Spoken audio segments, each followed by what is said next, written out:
Okay. तो आज के लेक्चर के अंदर हम पढ़ने वाले हैं कि central processing unit and instruction. ठीक है, तो डीसीओ के अंदर, डिजिटल कंप्यूटर ऑर्गेनाइजेशन के अंदर जो भी हमारा डेटा पास हो रहा है, डेटा तो हमने कैलकुलेशन करवा लिया कि वंस कॉम्प्लीमेंट टू कॉम्प्लीमेंट की मदद से हम जो भी डेटा हमारा आता है कीबोर्ड या इंटरनल साइड से, ठीक है, उसको कैलकुलेशन करने के बाद वो किस तरीके से उसको एडिशन करेगा, सब्सट्रैक्शन करेगा और किसी भी डेटा को मैनिपुलेट कैसे करता है, तो वो हमने पढ़ा था लास्ट लेक्चर के अंदर वंस कॉम्प्लीमेंट और टूस कॉम्प्लीमेंट की मदद से। ठीक है, उसके बाद क्या आता है कि जो भी डेटा आता है वो किस तरीके से एक दूसरे डिवाइस के पास पहुंचता है। ठीक है, तो वो यहाँ पे हम पढ़ने वाले हैं कि सेंट्रल प्रोसेसिंग यूनिट और इंस्ट्रक्शन, मतलब जो भी हम इंस्ट्रक्शन यहाँ पे दे रहे हैं वो इंस्ट्रक्शन दूसरे डिवाइस के पास या फिर किसी भी छोटी सी डिवाइस के पास कैसे पहुंचता है, किस तरीके से जाता है। ठीक है, तो उसकी यहाँ पे प्रोसीजर सारी दिखाई गई है। इस चैप्टर के अंदर हम यही पढ़ने वाले हैं। तो पहले यहाँ पे आपको दो टॉपिक है हमारे पास। तो पहला टॉपिक है हमारे पास इंस्ट्रक्शन कैरेक्टरिस्टिक और दूसरी है बस। ठीक है, तो पहले हम इंस्ट्रक्शन कैरेक्टरिस्टिक के बारे में पढ़ते हैं। ठीक है, जो भी हमने इंस्ट्रक्शन दे रहे हो वो इंस्ट्रक्शन किस फॉर्म में कन्वर्ट होती है और किस तरीके से यूज की जाती है। ठीक है, तो from the designer point of view the machine instruction set provide the functional requirement, मतलब जो भी आप चीज़ कम सीपीयू को दे रहे हो, मतलब जो भी आप कंप्यूटर को डेटा दे रहे हो एग्जैक्टली कहाँ पे जाता है, हमारा सीपीयू के पास, मतलब हमारे प्रोसेसर के पास जाता है। और जो भी हम टास्क उसको दे रहे हो सारे क्या होते हैं, फंक्शनल होते हैं, मतलब एक साथ हम सारा टास्क उसको नहीं दे देते। जब भी किसी भी चीज़ पे हम क्लिक कर रहे हैं या फिर कोई कोडिंग कर रहे हैं या फिर हम कोई भी सॉफ्टवेयर ओपन कर रहे हैं, तो सारा क्या हो गया, डेटा फंक्शनल हो गया। मतलब बारी बारी उसको एक इंस्ट्रक्शन मिलती रहती है कि कौन सा टास्क उसके अभी करना है, तो उस तरीके से उस डेटा को वो कैलकुलेट करता रहता है। फिर implementing the CPU is task, जो सीपीयू को इम्प्लीमेंट करना होता है वो क्या होता है कि बहुत बड़ा पार्ट होता है। यहाँ पे लिखा है that in large part involve, उसके अंदर बहुत सारे डेटा कोडिंग, बहुत सारे डेटा पड़ा रहता है। तो सारे भी डेटा जो भी होगा वो 0101 फॉर्मेट में होगा हमारे हार्ड डिस्क के अंदर, और जो भी डेटा पड़ा होगा उसे तो पहले उसे रिजोल्व करना पड़ेगा, मतलब कैलकुलेट करना पड़ेगा। ठीक है, फिर वो एक उसकी इंस्ट्रक्शन बताइए भाई किस इंस्ट्रक्शन को पहले चलाना है बाद में चलाना है, तो वो सारा डिसाइड कहाँ पे होता है, हमारे सीपीयू के अंदर। मतलब जो भी हम सॉफ्टवेयर बनाते हैं तो सॉफ्टवेयर के अंदर बाय डिफ़ॉल्ट वो टास्क रहता ही है कि कौन सी प्रोसेसर इंटेल को या माइक्रो प्रोसेसर को पहले समझनी है, फिर उसके बाद दूसरी इंस्ट्रक्शन चलानी है। ठीक है, तो वो सारा कुछ जब भी हम उसको रन करवाते हैं तभी वो सारे कैलकुलेट अपने आप ही इंस्ट्रक्शन सेट के फॉर्म में कर लेता है। ठीक है, तो यहाँ पे इंस्ट्रक्शन सेट मतलब क्या हो गया कि जब जो भी हमने सॉफ्टवेयर बनाया है या फिर कोडिंग की है तो सारा क्या हो गया, वन टाइप ऑफ एक इंस्ट्रक्शन फॉर्मेट में होता है। अब जब भी कोडिंग करते हो तो क्या करते हो, पहले इसी लैंग्वेज में प्रोग्राम बनाते हो तो आपको पहले उसका एक मेन फंक्शन बनाना होता है ना, उसके बाद ही उसके अंदर जो भी इंस्ट्रक्शन होती है वो रन होती है। तो वैसे ही यहाँ पे क्या होता है कि जो भी हमारे पास डेटा डिस्क या रैम के अंदर पड़ा हुआ है तो उसको कहाँ से स्टार्ट करना है वो पहले हमारे सॉफ्टवेयर या हमारे कोडिंग के अंदर ही मेंटेन किया होता है, ताकि प्रोसेसर को अच्छे से पता चले कि भी कौन सी प्रोसेस पहले चलानी उसके बाद कौन सी चलानी, ताकि वो लाइन टू लाइन चलती रहे। ठीक है, फिर है कि फ्रॉम यूजर साइड, मतलब जब भी हम इंस्ट्रक्शन देते हैं, ठीक है, तो हम किसी प्रोग्राम को सिलेक्ट करवाते हैं, तो user who choose the program in a machine language. ठीक है, यहाँ पे लिखा है कि असेंबली लैंग्वेज हम यूज करते हैं। असेंबली लैंग्वेज मतलब क्या हो गया कि वन टाइप ऑफ हमें कभी भी हार्डवेयर को कोई भी तरह की इंस्ट्रक्शन देनी हो या उससे कोई काम निकलवाना हो तो हम उसे एक कोडिंग दे दें। जैसे कि हमें कोई एडिशन करवाना है तो मैं क्या करता हूँ कि असेंबली लैंग्वेज के अंदर दो नंबर दूंगा और दोनों के बीच में ऐड नाम का एक असेंबली लैंग्वेज मतलब एक सब्सटीट्यूट आता है, उसको रख दूंगा तो दोनों का एडिशन होकर मुझे वो दे देगा। मतलब असेंबली लैंग्वेज के अंदर भी सिंपल एक कीवर्ड्स है जिसकी मदद से आप हार्डवेयर के साथ वो ऑपरेशन परफॉर्म करवा सकते हो। ठीक है, किस लैंग्वेज में करना है वो भी हमारे यहाँ पे दिया हुआ है। फिर एक की becomes the aware of register and memory structure, मतलब हम जो भी प्रोग्राम्स कंप्यूटर को दे रहे हैं, क्लाइंट दे रहा है, तो वो क्या करता है कि उसे रजिस्टर और मेमोरी के बारे में पहले से ही पता होता है कि कहाँ पे कौन सा डेटा मुझे स्टोर करवाना है और कौन से डेटा के साथ मुझे प्रोसेस करनी है। ठीक है, तो सारा वहाँ पे क्या होता है कि पहले प्री डिफाइन ही रहता है कहाँ पे कौन सा डेटा जाएगा, कौन सा डेटा वहाँ पे कैलकुलेट होगा। ठीक है, किस तरीके से जाएगा, ठीक है, कहाँ पे वो डेटा फ्री पड़ा हुआ है, तो वो सारी चीज़ें पहले से ही वो डिसाइडेड होती है। मतलब मशीन अपनी तरीके से इतने फास्ट वे से प्रोसेस करता है कि ताकि उसको समथिंग जब हम प्रोसेस देते हैं तो उससे समथिंग थोड़े टाइम पहले ही पता चल जाता है। ठीक है, मिली सेकेंड के अंदर ये सारा कुछ हो जाता है। The types of data directly supported by machine and functioning of the ALU. तो जो भी और जिस तरीके का डेटा हम मशीन को दे रहे हो, ठीक है, वो सारा सपोर्टेड बाय मशीन के द्वारा सपोर्ट किया हुआ है। जो भी हम इंस्ट्रक्शन देते हैं तो कंप्यूटर के अंदर जब भी डालेंगे तो वो एक्सेप्टेबल होता है। ठीक है, और दूसरा क्या है कि यहाँ पे जो भी हम फंक्शनिंग देते हैं वो किसके थ्रू होती है, यहाँ पे एएलयू के साथ होती है, मतलब एरिथमेटिक लॉजिक यूनिट के साथ होती है। मतलब उसके अंदर जो भी प्रोसीजर होने वाली है, ठीक है, वो सारा कुछ कहाँ पे होगा, हमारे एएलयू के अंदर। ठीक है, फिर उसके बाद है कि ये तो हमारा इंस्ट्रक्शन हो गया। ठीक है, अब आगे आते हैं कि उसके साथ किस तरीके से प्रोसेस की जाती है, कौन से कोड का यूज होता है, उसके अंदर कौन कौन से फिर टाइप्स आ जाते हैं, वो चीज़ है इसके अंदर। फिर यहाँ पे कि each instruction must have element, मतलब जो भी आप इंस्ट्रक्शन दे रहे हो उसके एक एलिमेंट होता है, मतलब एक नंबर होता है। ठीक है, that contain the information required by the CPU for execution. मतलब सीपीयू को उसके साथ प्रोसेस करने के लिए जो भी एक इंफॉर्मेशन रहती है वो एक एलिमेंट के अंदर स्टोर रहती है। ठीक है, जब भी वो सीपीयू के पास आएगा तो क्या होता है, उसके पास वन टाइप ऑफ उसके अंदर डेटा रहता ही है कि उसके साथ सीपीयू को कौन कौन सा ऑपरेशन करना है वो भी उसके साथ लिखा होता है। ठीक है, फिर उसके अंदर कौन कौन से एलिमेंट होते हैं वो हम नीचे देख रहे हैं कि पहला है हमारे पास ऑपरेशन कोड। मतलब कौन से ऑपरेशन उसके साथ करवाने हैं, मतलब डेटा आ रहा है पर डेटा के साथ करवाना क्या है तो वो भी तो मुझे साथ में देना पड़ेगा ना। तो उसे यहाँ पे क्या कहा जाता है कि ऑपरेशन कोड। तो उसको किस फॉर्म में रखा जाता है तो यह भी इसके अंदर यहाँ पे स्पेसिफाई किया हुआ है।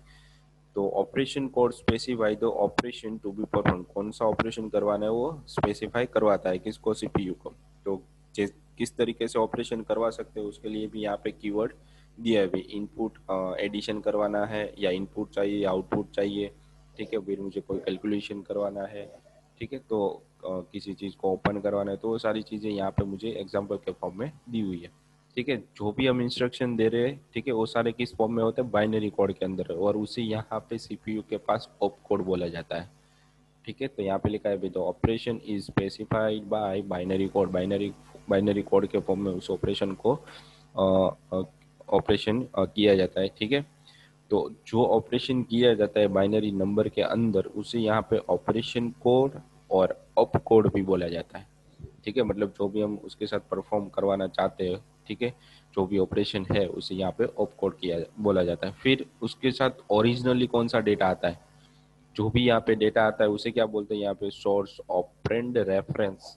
मतलब किस जगह पे वो डेटा स्टोर है तो उसकी एक मेमोरी सीपीयू को भी मिल जाती है, मतलब ताकि वहां से वो डेटा उठाएगा और जो भी डेटा उठाएगा उसके साथ कौन सा ऑपरेशन करना है वो ऑपकोड के थ्रू वो डिसाइड करेगा। ठीक है, तो जो भी हमारे पास सोर्स कोड आता है, मतलब जो भी डेटा आता है उसके साथ कौन सा ऑपरेशन करवाना है, तो इसे रेफरेंसेस भी बोला जाता है यहाँ पे। तो ऑपरेशन में इन्वॉल्व वन और मोर सोर्स ऑपरेंड, मतलब ऑपरेंड मतलब क्या हो गया कि एक से ज़्यादा डेटा उसके पास सीपीयू के पास आ सकता है। ठीक है, हम one plus one plus one plus one plus करेंगे तो बीच में तो प्लस ही है, पर डेटा कितना है उसके पास, वह एक दो तीन चार पाँच। ठीक है, तो पांच डेटा उसके पास आते हैं और जहाँ पर भी रजिस्टर के अंदर स्टोर हो गए उसके रेफरेंस दिए जाते हैं सीपीयू को।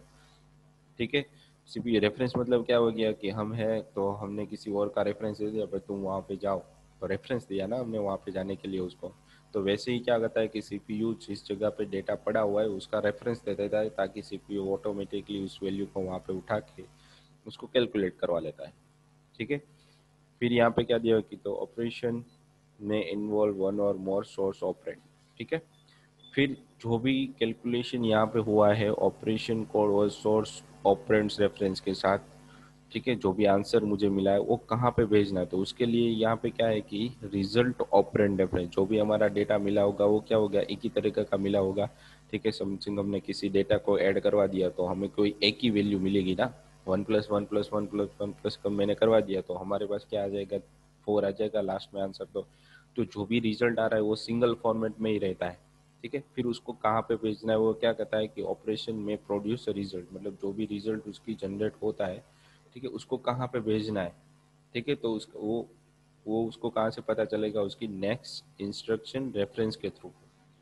ठीक है, कहाँ पे उसको भेजना है वो कौन डिसाइड करता है, वो नेक्स्ट इंस्ट्रक्शन रेफरेंसेस, मतलब यहाँ पे लिखा है this tell the CPU where to fetch the next instruction, मतलब कहाँ से दूसरी इंस्ट्रक्शन लेनी है और जो भी आंसर उसको मिला है वो कहाँ पे भेजना है। तो यहाँ पे एक साथ दो प्रोसीजर होती है, नेक्स्ट इंस्ट्रक्शन रेफरेंस के, दूसरी प्रोसीजर भी ले लेता है और जो भी आउटपुट आपको मिल रहा है वो कहाँ पे भेजना है वो भी यहाँ पे डिसाइडेड होता है पहले से।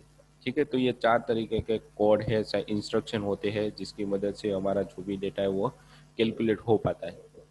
ठीक है, पहला तो है ऑपरेशन कोड, दूसरा है सोर्स ऑपरेंड रेफरेंसेस, मतलब जो भी डेटा आ रहा है ऑपरेंड कोड की मदद से ऑपरेशन होता है, फिर जो भी रिजल्ट जनरेट होता है उसके बाद नेक्स्ट इंस्ट्रक्शन भी ले लेता है वो। ठीक है, तो चार तरीके की प्रोसीजर सीपीयू के साथ ऑलवेज होती रहती है।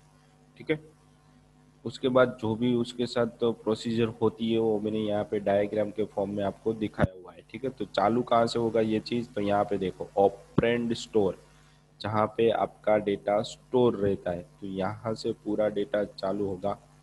ठीक है, फिर ये ऑपरेंड फेच, फिर ये इंस्ट्रक्शन फेच, ये तीन चीज़ें एक साथ होती है यहाँ पे आपके पास। क्योंकि मैंने आपको अभी बताया कि यहाँ पे क्या होता है कि पहले तो उसके साथ कौन सा ऑपरेशन होने वाला है, कौन से किस डेटा के साथ उसका ऑपरेशन होने वाला है और जो भी रिजल्ट आ रहा है वो कहाँ पे भेजना है और नेक्स्ट इंस्ट्रक्शन कहाँ से लेनी है। तो चार चीज़ें इसके अंदर, तो यहाँ पे हमें यहाँ पे तीन इंस्ट्रक्शन दी हुई कि इंस्ट्रक्शन को फैच करवा सकते हैं, पहले इंस्ट्रक्शन आ जाएगी, जो भी डेटा मिल जाएगा, फिर उसके साथ कौन से डेटा पड़े होंगे वो मुझे रेफरेंसेस के फॉर्म में दे देगा, और उसके साथ जो भी रेफरेंस मतलब जो भी ऑपरेशन करना होता है वो कहाँ पे रहता है, हमारे ऑपरेंड स्टोर के अंदर रहता है। ठीक है, फिर वो क्या होता है कि जो भी इंस्ट्रक्शन हमें मिली है ऑपरेंड के अंदर वो कहाँ पे जाती है कि इंस्ट्रक्शन मतलब इस इंस्ट्रक्शन के साथ जुड़ जाती है, मतलब इंस्ट्रक्शन फेच के साथ ऐड हो जाती है। तो इंस्ट्रक्शन एड्रेस कैलकुलेशन, मतलब यहाँ पे आपको लिखा हुआ है कि किस तरीके से उसको कैलकुलेशन करवाना है। ठीक है, फिर जो इंस्ट्रक्शन और ऑपरेंड है वो दोनों साथ में मिलके उसके साथ जो भी इंस्ट्रक्शन है उसको डिकोडिंग करते हैं, मतलब 0 1 0 फॉर्मेट में पहुंचते हैं पहले सीपीयू के पास पहुंचने से पहले। ठीक है, तो डिकोडिंग हो गई सारी कुछ। फिर क्या हो गया कि जो भी अप्रेंड मिला है ऑपरेंड है हमारा, उसका एड्रेस फाइंड करेगा और उसका कैलकुलेशन करेगा। ठीक है, जो भी ऑपरेशन हमने यहाँ पे दिया है उसके आधार पे। फिर उसके थ्रू जो भी मल्टीपल ऑपरेंड, मतलब जो भी डेटा हमें बहुत सारे मल्टीपल ऑपरेंड मिल रहे हैं तो उसको कैलकुलेशन कैसे करवाना है, तो सफिक्स और प्रीफिक्स के फॉर्म में होता है वो सारा कुछ। ठीक है, प्लस प्लस प्लस दे रहे हो तो क्या कर रहा है कि 1+1 2+3 4 प्लस ऐसे कर देता है। फिर लास्ट में जो भी डेटा मिल रहा है फिर 1 2 3 4 प्लस, मतलब एक ऑपरेंड हो गया, उसके बाद अगर एक से ज़्यादा ऑपरेंड हो रहे हैं तो क्या पे आएगा, ऑपरेंड्स के अंदर और मल्टीपल ऑपरेंड को फैच करेगा यहाँ से, और उसके साथ जो भी ऑपरेशन हो रहा है उसको भी भेज देगा यहाँ पे डेटा ऑपरेशन के अंदर, और यहाँ पे हमारा जो भी पूरा कुछ कैलकुलेशन हो रहा है यहाँ पे हो रहा है। ठीक है, और रिजल्ट भी हमारा यहीं पर ही मिल रहा है। ठीक है, तो ये सारी यहाँ पे प्रोसीजर होती है कि operand store, instruction fetch and operand fetch, ये सारा कुछ मिल के यहाँ पे आएगा, और यहाँ पे आने के बाद हमारा एड्रेस को कैलकुलेशन करेगा और जो भी डेटा मिल रहा होगा और मल्टीपल ऑपरेंड है तो यहाँ पे हमारा सारा ऑपरेशन मिल जाएगा। ठीक है, तो इस तरीके से ये वर्क करता है इस पूरी इंस्ट्रक्शंस। ठीक है, तो ये हमारा था कि सिर्फ इंस्ट्रक्शन थी कि सीपीयू के पास कैसे इंस्ट्रक्शन पहुंचती है, मतलब किस तरीके से होती है, कैलकुलेशन होती है तो किस किस फॉर्म में होती है। अब किस तरीके से पहुंचती है वो हम किस में दिखेंगे, बस के अंदर देखेंगे। ठीक है, तो हमारा सेकंड टॉपिक था यहाँ पे बसेस। तो बसेस का यूज ही क्यों किया जाता है, पहली बात तो सीपीयू विथ सिंगल बस, मतलब सीपीयू के अंदर भी बहुत सारी बसेस रहती है, सिंगल बस, 2 बस, 3 बस। ठीक है, मैक्सिमम 4 बस तक आती है, उससे ज़्यादा नहीं आती, पर 1 और 2 बस बहुत ज़्यादा यूज़ होने वाली है।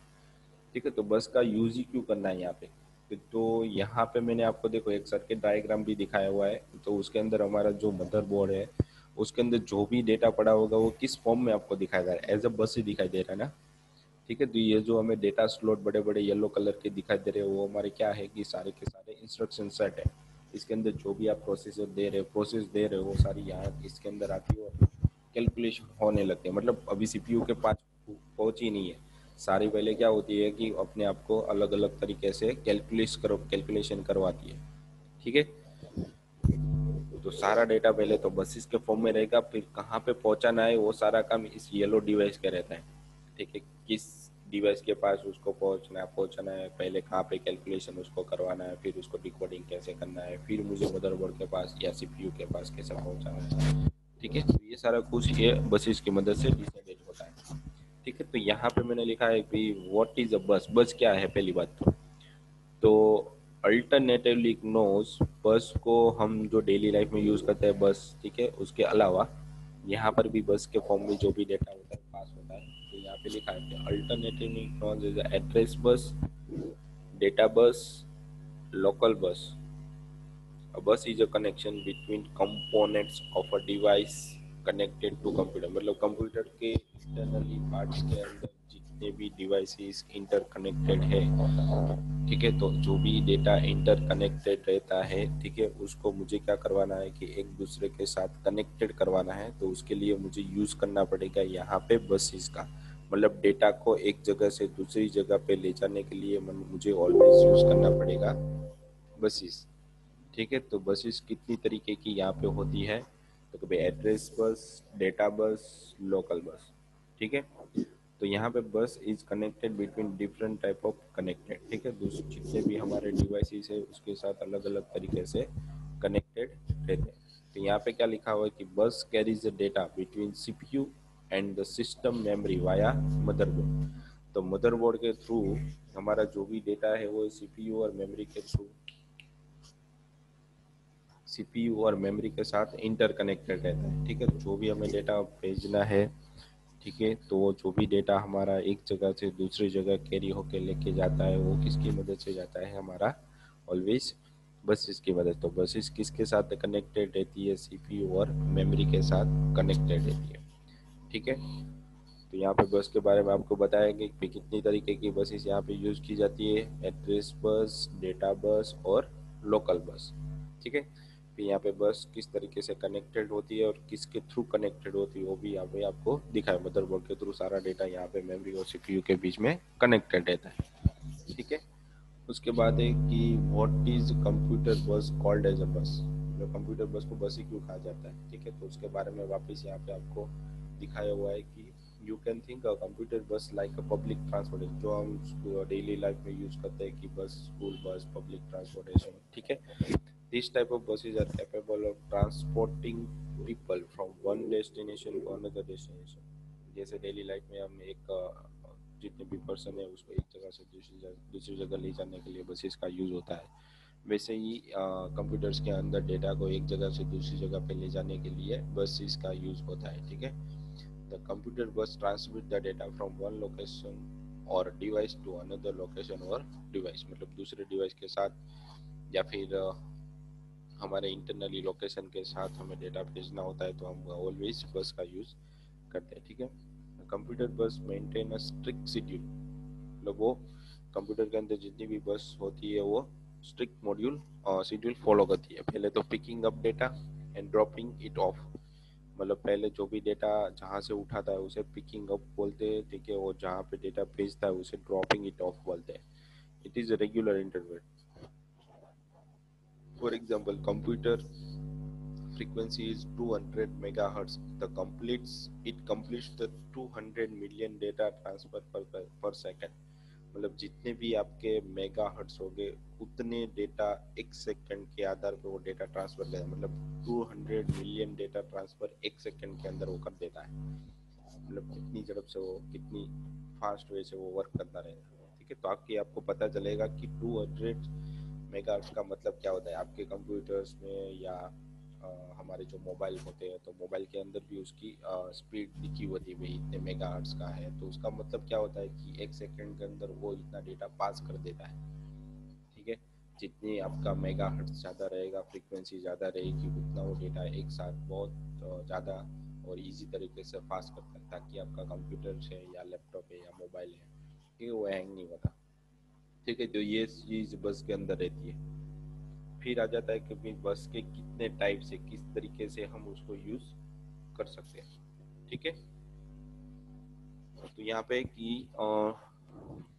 यहाँ पे एग्जैक्टली 2 बस हमें दिया हुआ है, ठीक है। तो सीपीयू विद सिग्नल बस, मतलब सिंगल बस के साथ भी हम सीपीयू बस को यूज कर सकते हैं, और 2 बस के साथ भी हम बस को यूज कर सकते हैं। तो पहले यहाँ पे सिंगल बस स्ट्रक्चर दिखाया हुआ है कि in single bus structure one common bus is use to communicate between peripherals. Peripherals मतलब क्या हो गया, यहाँ पे डिवाइसेस हो गए, input device, output device, memory और प्रोसेसर, वो आपकी सारी पेरी मतलब डिवाइसेस हो गई सारी। पेरिफेरल्स को यहाँ पे डिवाइसेस भी बन, जो सारे स्मॉल यूनिट ऑफ पार्ट होते हैं किसके, सीपीयू के, ठीक है।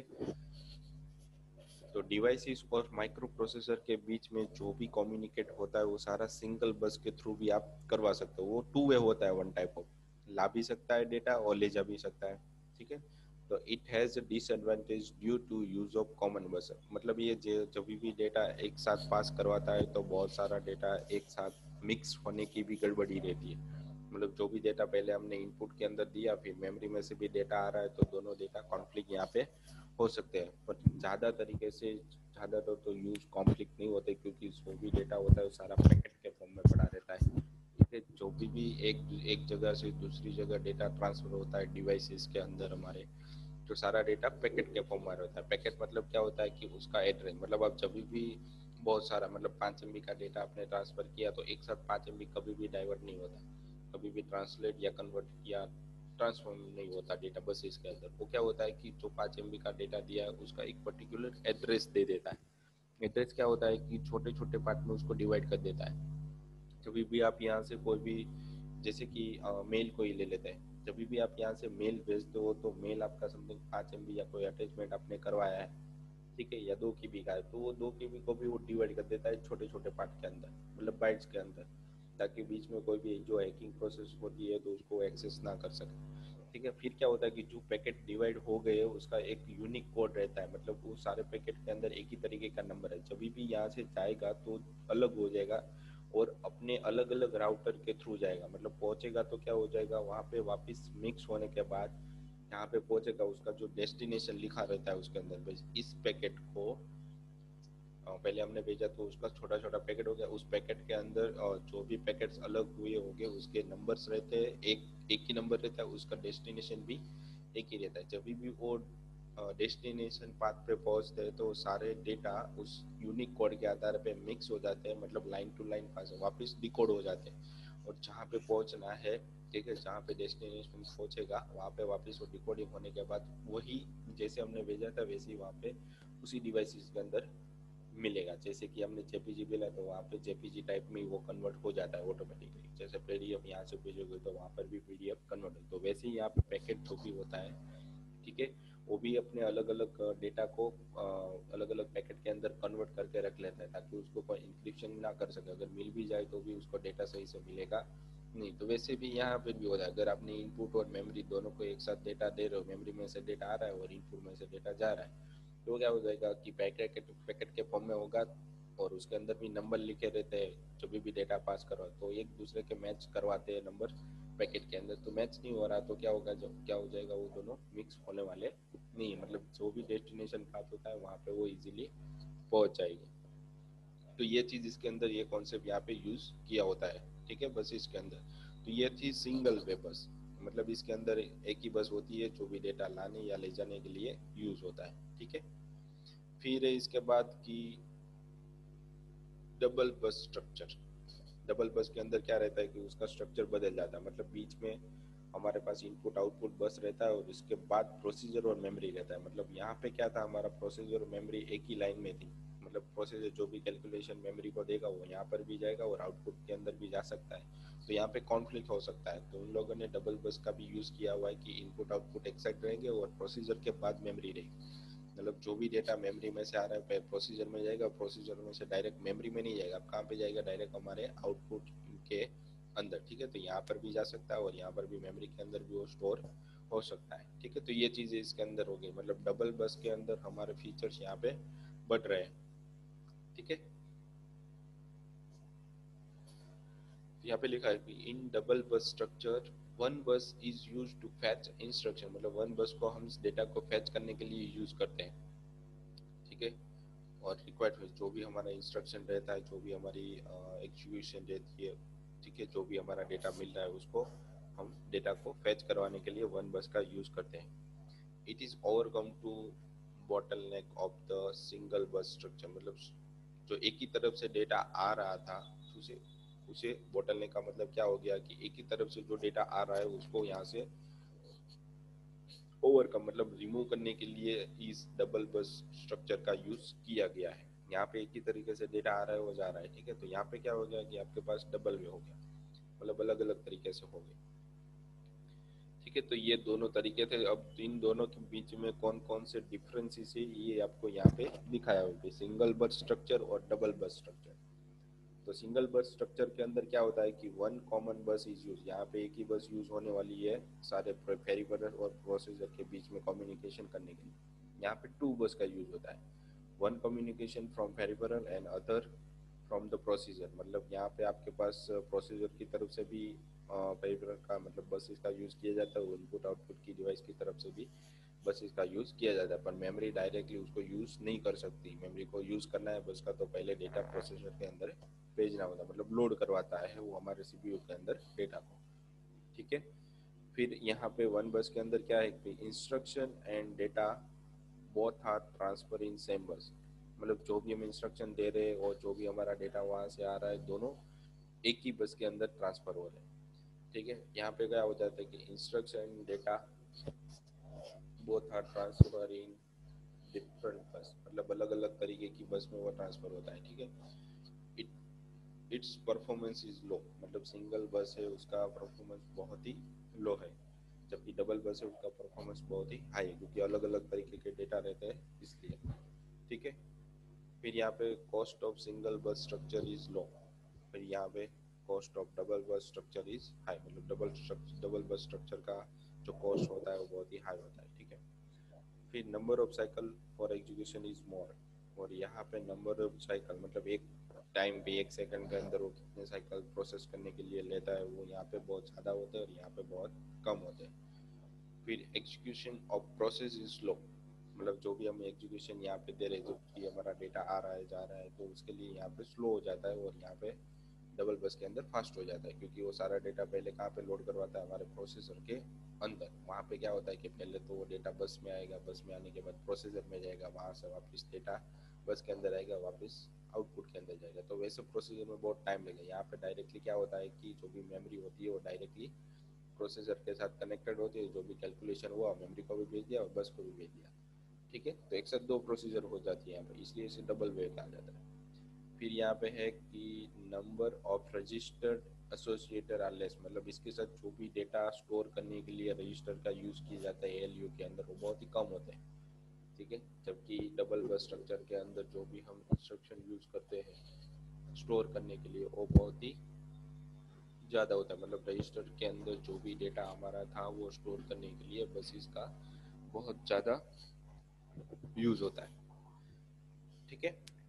तो आज के लेक्चर के अंदर हमने ये क्या पढ़ा कि इंस्ट्रक्शंस क्या होती है, ठीक है, किस तरीके से और किस मोड के अंदर उसको यूज किया जाता है, ठीक है। और उसके बाद क्या पढ़ा हमने, बस डेटा को किस तरीके से लिया लाया और ले जाता है डेटा के अंदर, मतलब डिवाइसेस के अंदर हमारे मदरबोर्ड के अंदर, ठीक है। तो वो चीज़ हमने यहाँ पे पढ़ी। फिर किसके थ्रू ली जाता है तो वो भी हमने यहाँ पे पढ़ा कि भाई सिंगल बस और डबल बस के थ्रू हम डेटा को लाने या ले जाने का काम करते हैं, ठीक है। फिर दोनों के बीच में जो भी डिफरेंसेस थे वो भी हमने पढ़े। तो मोस्टली यूज होने वाले बसेस यहाँ पे क्या है कि डबल बस है, ठीक है। जो भी हमारे मदरबोर्ड अभी के टाइम पे जो बहुत ही महंगे हो रहे हैं उसके अंदर सारे डबल बस ही, क्योंकि इसका एक्सपेंसिस परफॉर्मेंस बहुत ही हाई और इसका एक्सपेंसिस बहुत ही लो, बहुत ही हाई है, मतलब इसको बनाने के लिए बहुत ही टाइम चला जाता है, ठीक है। उसकी जो साइकिल होती है उसको भी हमें बहुत ही कम करनी होती है क्योंकि हमारा काम बहुत ही आसानी से हो जाए। तो ये सारा इसका कॉन्सेप्चुअल व्यू था कि इस तरीके से हम जो भी हमारे डिवाइसेस बने हुए थे तो उसके अंदर किस पार्ट का बहुत ज़्यादा इंपॉर्टेंट रहता है तो उसके बारे में आपको यहाँ पे पता चलता है, ठीक है। तो ये सारे डिवाइसेस के डिपेंडेंट था कि जो भी आप मशीन बना रहे हो या फिर हार्डवेयर डिवाइसेस बना रहे हो, ठीक है, तो उस पर डिपेंड है ताकि आपको पता चले कि भी किस तरीके से हमारे मदरबोर्ड के अंदर जो भी डिवाइसेस है वो किस तरीके से बनी होती है, किस तरीके से वर्क होती है, ठीक है। तो उसका यूज़ हमने पढ़ा है। अब नेक्स्ट लेक्चर के अंदर हम और भी ज़्यादा इंटरेस्टिंग टॉपिक पढ़ने वाले हैं, ठीक है। तो इसको यहाँ से पढ़ लेना ताकि आपको अच्छे से समझ में आ जाए। इसका कॉन्सेप्ट आपको और ज़्यादा समझना हो तो आप नेट पे सर्चिंग भी कर सकते हैं इन दोनों के थ्रू। बस क्या होती है, इंस्ट्रक्शन सेट ऑफ कैरेक्टरिस्टिक क्या होती है, तो इन दोनों को भी आप यहाँ से समझ सकते हो, ठीक है। तो अपनी तरीके से थोड़ा बहुत आप फाइंड भी कर सकते हो भी इस चीज़ को हम कैसे इवेल्यूट कर सकते हैं, ताकि दूसरी चीज़ भी आपका इंग्लिश भी इम्प्रूव हो जाए, ठीक है। और आपको ज़्यादा समझने में भी आसानी रहे किस चीज़ को कहाँ से कैलकुलेट किया जाता है, ठीक है। उसको इंग्लिश में भी आपको इन्फॉर्म ज़्यादा अच्छे से समझ में आने लगेगा भाई किस तरीके का किस किस वर्ड का क्या मीनिंग होता है, ठीक है। तो ये सारी चीज़ें इसके अंदर होती है। तो आपको इस लेक्चर के अंदर कोई भी डाउट्स या प्रॉब्लम हो तो बता देना, ठीक है। आज के लेक्चर के अंदर इतना ही रखते हैं हम, ठीक है। Thank you.